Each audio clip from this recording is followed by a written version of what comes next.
아모스 5장 1절에서 13절까지 말씀 한 절씩 교독합니다. 이스라엘 족속아, 내가 너희에게 대하여 애가로 지은 이 말을 들으라.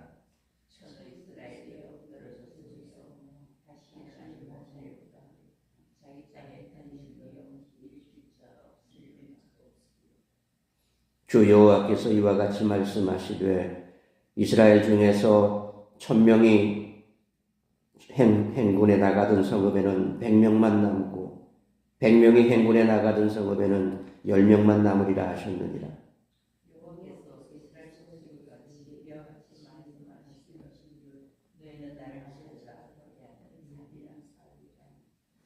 베델을 찾지 말며 길갈로 들어가지 말며 브엘세바로도 나아가지 말라. 길갈은 반드시 사로잡히겠고 베델은 비참하게 될 것임이라 하셨나니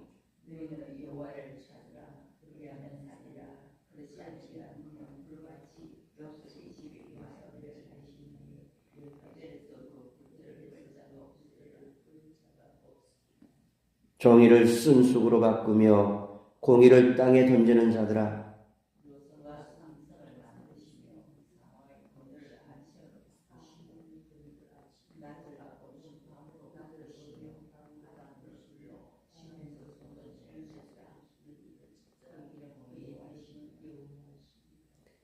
그가 강한 자에게 갑자기 패망이 이르게 하신즉 그 패망이 산성에 미치느니라.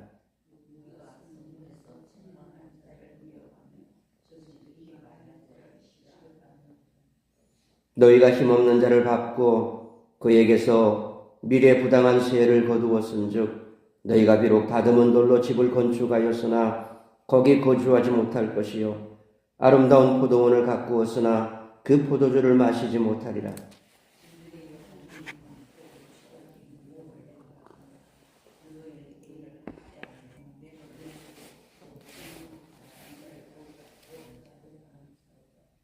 (13절) 같이 읽습니다. 그러므로 이런 때에 지혜자가 잠잠하나니 이는 악한 때임이니라. 아멘. 아모스서는 한결같이 예배와 윤리의 불균형을 비판합니다. 예배는 화려한데 윤리가 실종된 오늘날의 시대와 유사합니다. 오늘의 본문도 이와 같은 맥락에서 메시지를 전합니다. 우리는 하나님이 심판하시는 분임을 믿어야 합니다. 아모스는 나라의 멸망을 안타까워하며 애가를 부릅니다. 그래서 오늘 본문 5장은 이 말을 들으라는 명령으로 시작합니다. 아모스가 전하는 말은 이스라엘의 죽음을 미리 애곡하는 애가입니다. 당대는 이스라엘의 전성기로서 경제적이고 사회적인 번성기인데 애가를 부르라는 것이 이상해 보였을 것입니다. 아모스는 미래의 일이지만 이미 일어난 완료로 슬퍼합니다. 겉으로 보기에 백성들은 나라의 발전과 번영된 물질의 즐거움을 누리고 있지만 아모스는 국가의 멸망을 단식하는 조가를 앞당겨 부릅니다. 그래서 애가로 지은 말을 들으라 그렇게 말합니다. 하나님의 심판의 때가 되면 나라가 멸망해 다시 일어서지 못할 정도로 무너질 것입니다. 화려하게 예배드린 장소는 모두 폐허가 될 것입니다. 전능하신 창조주 하나님은 악한 자들을 멸망하실 능력이 있으시며 갑자기 패망이 이르게 하시는 분이십니다. 그러므로 백성들이 해야 할 일은 여호와를 찾는 일입니다. 그리고 정의와 공의가 서 있는 나라를 만드는 것입니다. 정의는 사법적인 정의를 이루는 것이고 공의는 하나님과 사람 앞에 마땅히 해야 할 것을 하는 것입니다. 그리스도인들은 자신만 편하다고 멈추지 말고 공의와 정의가 서 있는지 살펴야 합니다. 힘없다고 무시하고 의인을 학대하고 뇌물을 받고 가난한 자를 억울하게 만드는 것이 세상입니다. 악한 자들은 악한 본성 때문에 악한 일을 계속할 것입니다. 지혜자들은 그 악을 바라보면서 안타까워하지만 말해봤자 소용이 없으니 침묵을 지킵니다.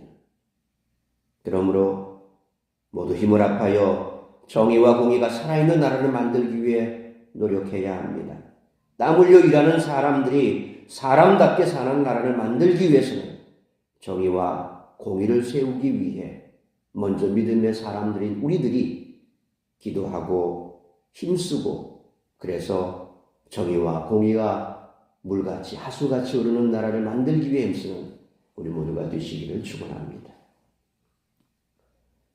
우리는 하나님께로부터 세상의 빛과 소금으로 부름을 받았습니다.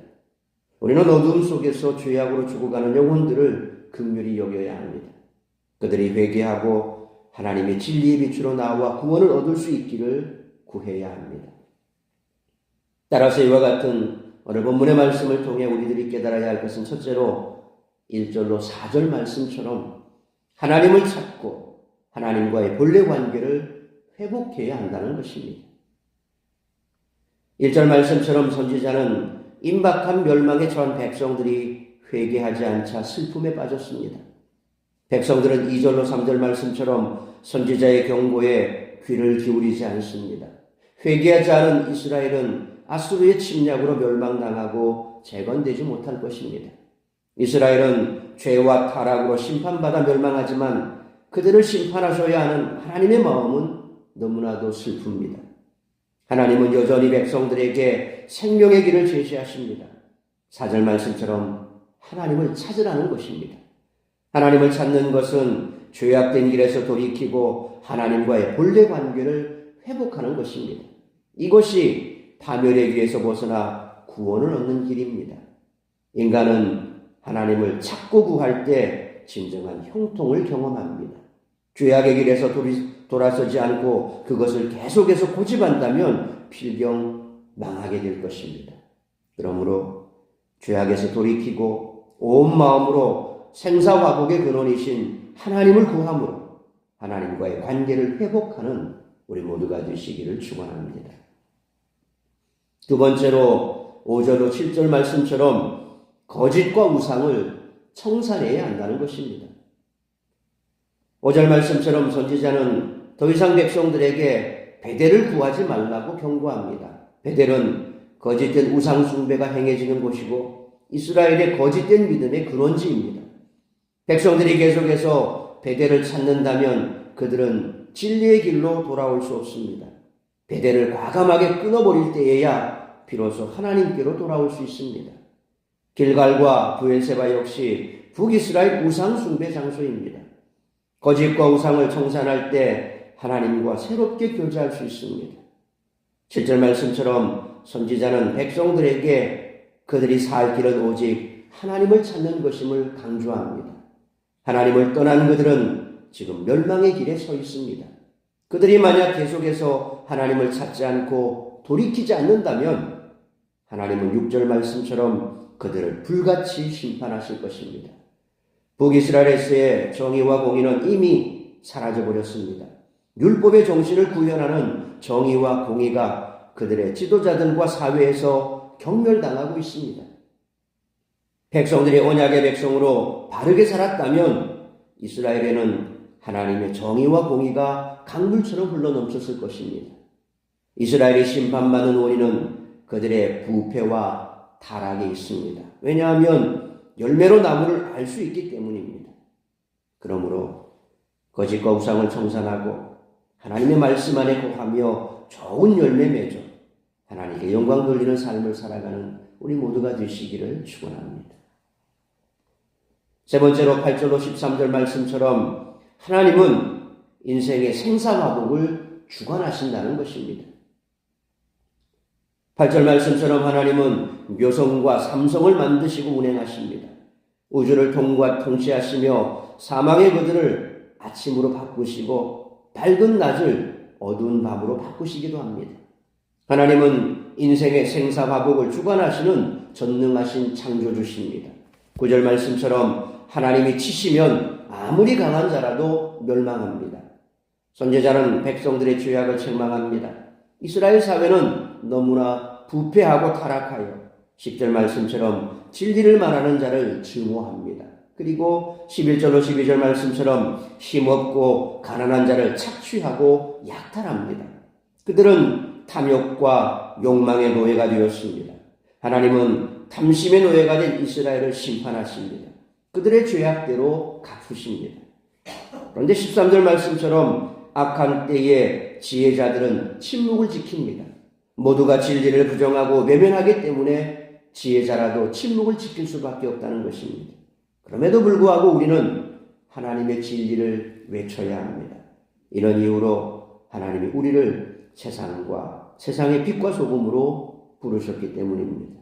그러므로 인생의 생사화복을 주관하시는 하나님만 의지하며 세상의 빛과 소금으로 죽어가는 영혼들을 위해 구원의 복음을 선포할 수 있는 담대하게 구원의 복음을 선포해야만 하는 우리 모두가 되시기를 축원합니다. 사랑하는 성도 여러분, 선지자는 심판의 메시지를 듣고도 돌이키지 않는 백성들을 보며 마음이 아팠습니다. 그러므로 내가 먼저 죄악에서 돌이키고 온 마음으로 생사화복의 근원이신 하나님을 구함으로 하나님과의 관계를 회복하고 나아가 죄악된 세상을 보며 세상을 비판하고 정죄하기보다 그들이 하나님께로 나와 회개하고 구원 얻을 수 있도록 복음을 전하여 인도하는 우리 모두가 되시기를 주님의 이름으로 축원합니다. 기도하겠습니다. 거룩하신 아버지 하나님, 은혜와 사랑을 감사합니다. 오늘도 이 새벽을 깨워 말씀으로 예배로 하루를 시작하게 하시니 감사합니다. 오늘 주신 말씀처럼 번성기에 있었으나 결국 멸망할 수밖에 없는 이스라엘을 향해 애가를 불렀던 선지자의 그 음성처럼 우리 역시도 세상은 지금 부유함에 있고 많은 사람들이 물질적으로 평안한 삶을 살아가나 그러나 결국 주님 이 땅에 오실 날이 가까운 마지막 때인 줄 우리는 믿습니다. 세상이 이처럼 악에 취해 있고 물질에 취해 있고 그래서 그들의 삶이 평안하고 안전하고 자기 뜻대로 뭔가 다 되는 것 같은 그런 시대 속에 살지만 소위 100세 시대라고 말하면서 건강하게만 살면 100년을 산다고 얘기하나 그렇게 100년을 산들 무슨 의미가 있겠습니까? 주님을 알지 못하는 자는 결국 멸망에 떨어질 수밖에 없고 영원 형벌인 지옥불에 들어갈 수밖에 없는데 그것을 알지 못하고 살아가는 죽어가는 많은 영혼들이 있습니다. 마지막 때에 자기를 사랑하고 돈을 사랑하는 이런 시대에 아무리 우리가 복음을 외친들 듣는 자가 없는 것 같은 그런 절망적인 시대이지만 그럼에도 불구하고 우리는 멈추지 않고 이 구원의 복음을 전해야 할 사명이 있습니다. 암흑 같은 그런 시대에 빛과 소금의 역할을 감당하라고 우리를 먼저 불러주셨고 우리에게 그런 사명을 주셨습니다.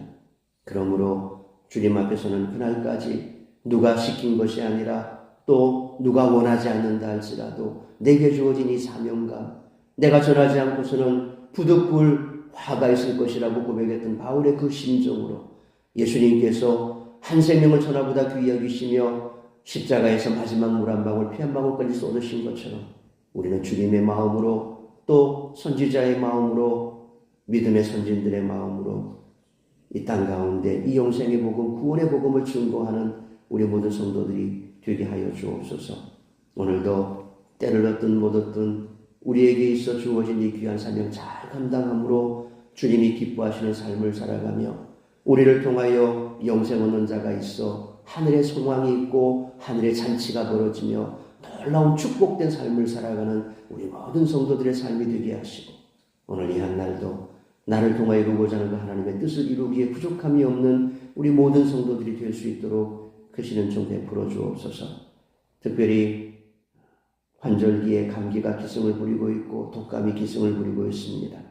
우리 열반 성도들 아프지 않게 하시고 건강 지켜주시고 또한 저들이 오늘 이 한날도 강건하여서 주님을 기쁘시게 하는 복된 한날의 삶을 살아갈 수 있기를 간절히 빌고 소원하오며 이 모든 말씀 우리 주 예수 그리스도의 이름으로 기도하옵나이다.